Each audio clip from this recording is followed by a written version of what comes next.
Once upon a time, Askeladden, the Nordic boy from the ash. Askeladden is the most frequent protagonist of Norwegian folktales, often translated into the English language as boots. The name Askeladden or Askelad roughly means the one who stirs in the ashes, and is described in tales as the youngest son of the house or a lonely and poor young man. The Askelad is often presented as the youngest of three brothers, a shy, idle, dirty boy, from a poor family, always sitting at home, poking and blowing fire.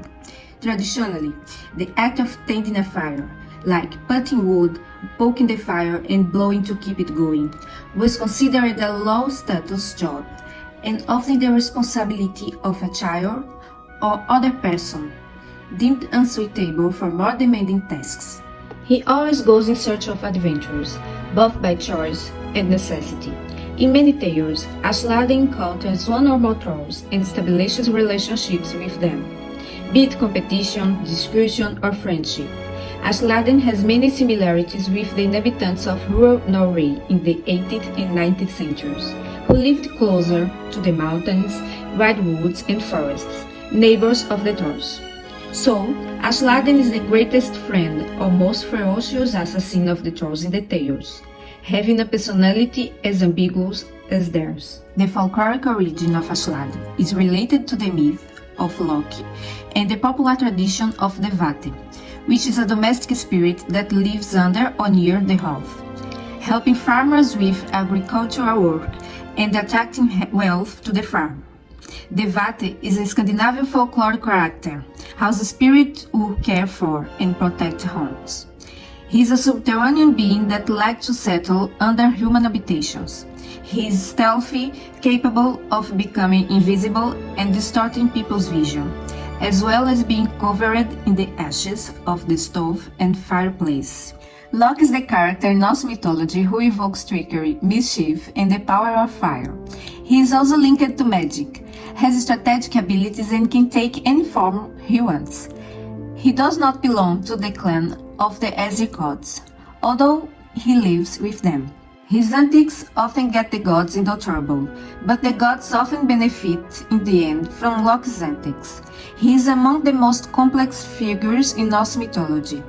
Being a mix of god and giant, his relationship with the other gods is troubled. According to late post-medieval sources, the mythological Loki would have taken his mythical form with the historical contribution of the Vate.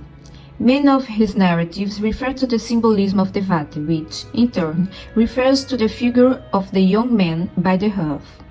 Parallel to the Askeladden, who has many things in common with the Loki of the myths, such as the ability to transit between the real world and the supernatural world, the strategic ability to deal with magical beings, the relationship with fire, and interaction with giants. The link between Loki and Askeladden, as well as the abundant information about Askeladden, can help us understand Loki's role in mythology. Due to the same characteristics, they are the only ones capable of bringing necessary objects and people from the other world. Their association with the Vate under the hearth makes them ideal and liaisons between the natural and supernatural worlds.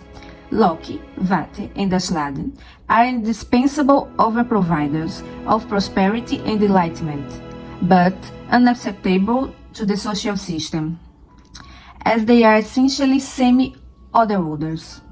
Like fire, they are useful but unpredictable. Then, we also realize the symbolic and cultural importance of the earth, firelight, and wood to the Norwegian way of life. These three elements being essential for the formation of Norse constructives and the spiritual identities.